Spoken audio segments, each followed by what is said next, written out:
Quurada waxa ay timaadaa markii hawo-mareenka qaybtiisa sare ay samayso gariir xilliga ay gudbayso hawada inta loo guda jiro hurdada. Xaaladdan waa mid ay la dhibban yihiin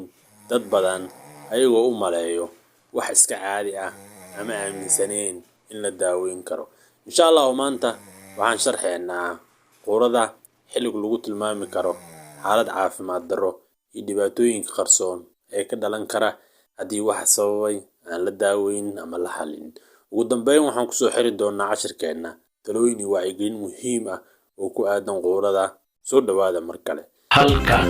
kala soco barnaamijyo caafimaad oo taxan ah talooyin muhiim ah oo ku aadan caafimaadka sida wacyigelinta bulshada ee ka hortagga xanuunada halista ah iyo daaweyntooda. maalin kasta 4 galabnimo saacadda Geeska Afrika.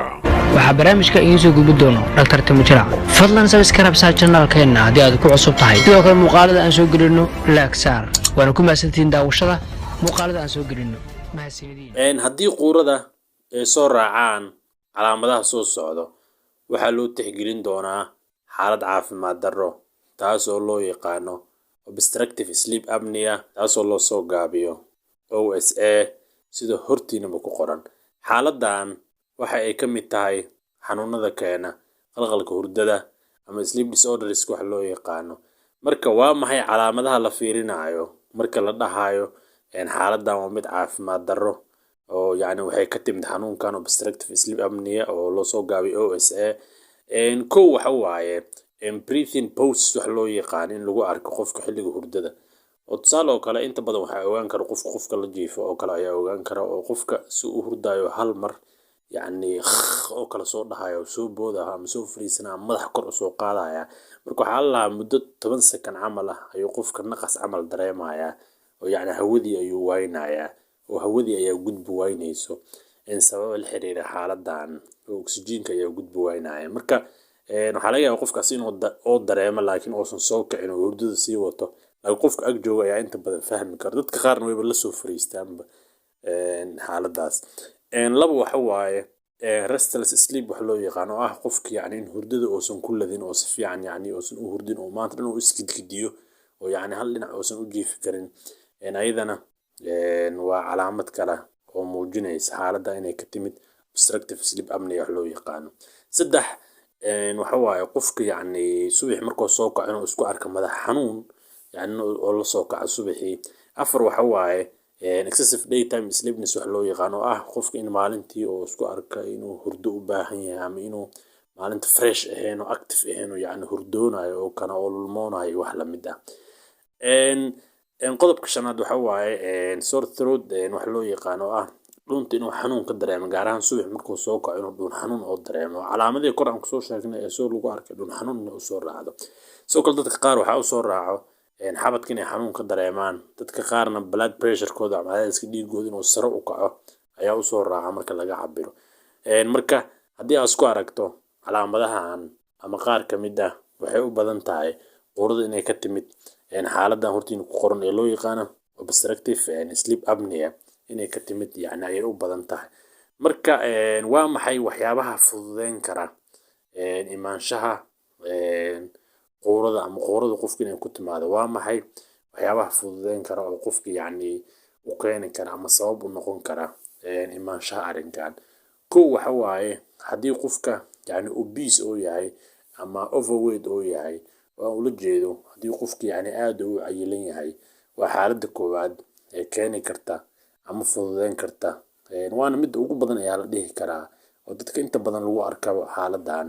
ama xanuunkan oo obstructive sleep apnea loo yaqaano waa dadka cayilan waaye. marka waxay noqon kartaa factor ama xaalad keeni karta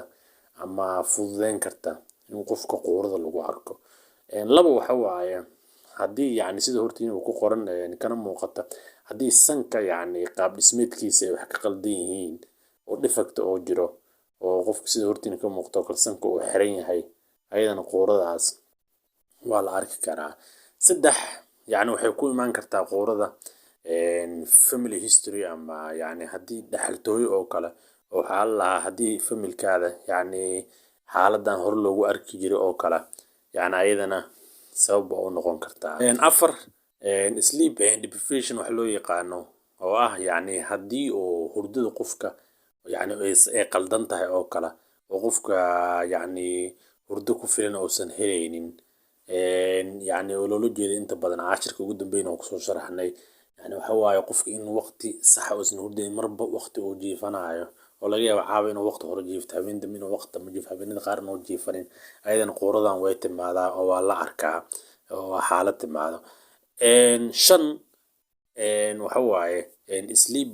position waxa loo yaqaan oo ah qaabka uu qofku u jiifanayo ayadana waa factor oo yacni tusaale oo kale dhabar sida hortiina ka muuqdo qofka hadduu u jiifto ayadana waxay ka qayb qaadan kartaa in yacni quuradan ay badato ama ay timaado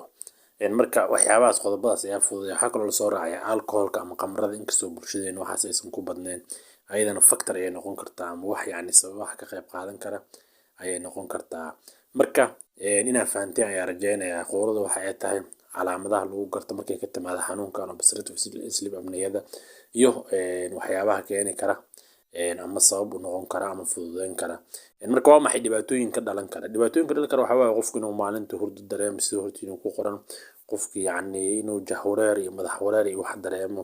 sidoo kale qofki yacni in riski ugu jiro ama khatar ugu jiro xitaa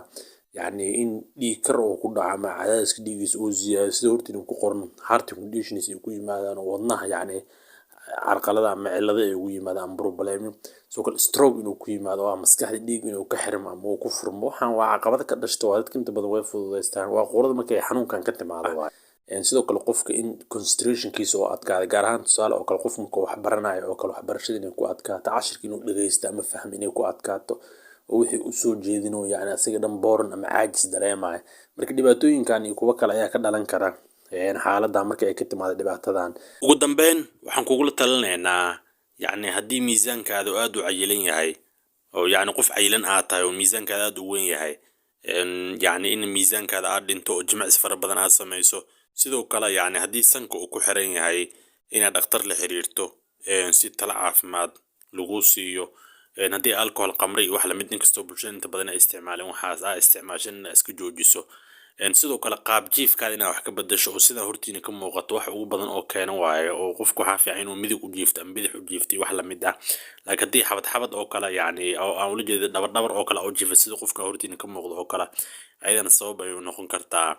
marka insha allah qodobadaas qofka doo iska xalliyo waxay u badan tahay inuu caadi kusoo laabto inaad fahanteen ayaa rajaynayaa intaas wixii dheerna waxaa fiican inuu qofka dhakhtar la xiriiro insha allah taala casharka intaan kusoo koobaynaa asalaamu calaykum waraxmatullahi wabarakaatu